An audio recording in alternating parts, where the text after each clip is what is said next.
Here I'm going to show you 3 different examples of how to simplify a fraction. We're going to start with 3/9.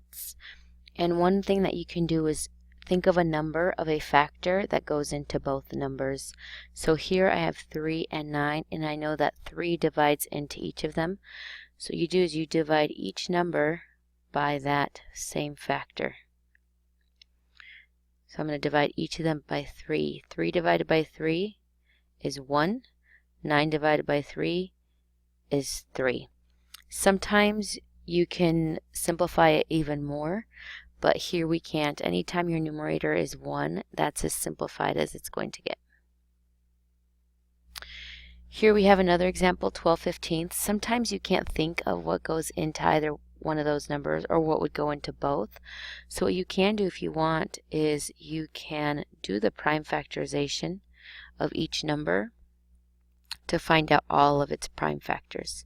So what you could do is you can make a tree diagram here and think of what you can multiply to get this number until you have only prime numbers left. So for example, to get 12, I can do 6 times 2 or 3 times 4. I'm just going to go ahead and start with 3 times 4. And 3 is a prime number, so I'm going to stop there. But 4 I can multiply and get 2 times 2. So the prime factorization of 12 would be 2 times 2 times 3. And I can always check that. 2 times 2 is 4, times 3 is 12. For 15, the only thing I can multiply other than 1 times 15 is 3 times 5. Each of those are prime. So right here I'm going to write 3 times 5. That tells me that they both have a 3 in common. So I'm basically dividing them both by 3. If I divide this by 3, I get 1. Divide this by 3, I get 1. And I just multiply back what's left. 2 times 2 is 4. 1 times 5 is 5.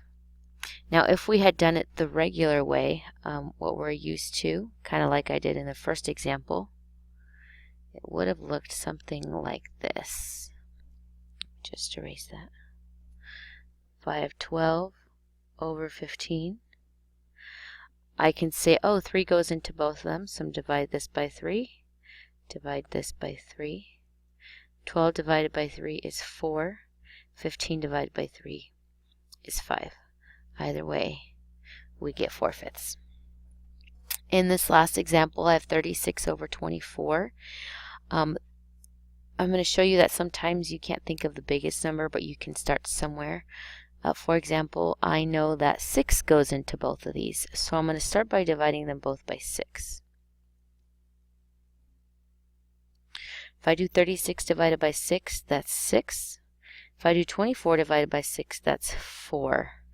But if you notice, both of these are even, and anytime you have an even number, you can divide them both by 2. So I'm going to divide by 2 again. 6 divided by 2 is 3. 4 divided by 2 is 2. That cannot be broken down. But because I divided by 6 and then I divided by 2 again, that tells me that the biggest number that goes into both of these is actually 12, because 6 times 2 is 12.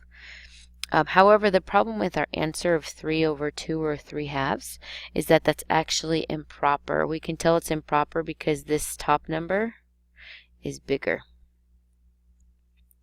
That means it's improper. So what you do is you basically set it up as a division problem. So set up the dividing. The top number goes inside and the bottom number goes out. Now we're not going to keep going because we don't want a decimal, but we only want to know how many whole times that goes into there. 2 goes into 3 1 whole time. That means that is a whole number right there.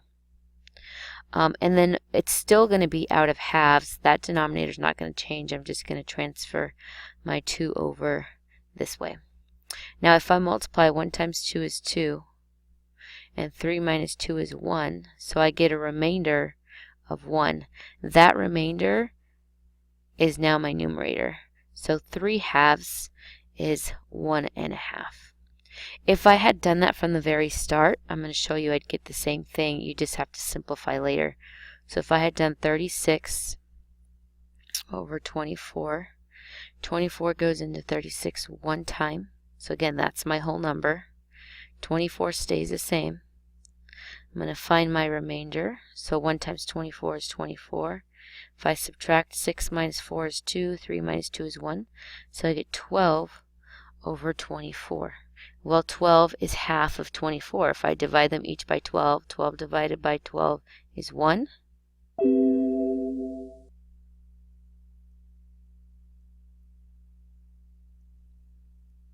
Sorry, not sure what happened there. 12 divided by 12 is 1. And 24 divided by 12 is 2. So I would still get 1.5 there.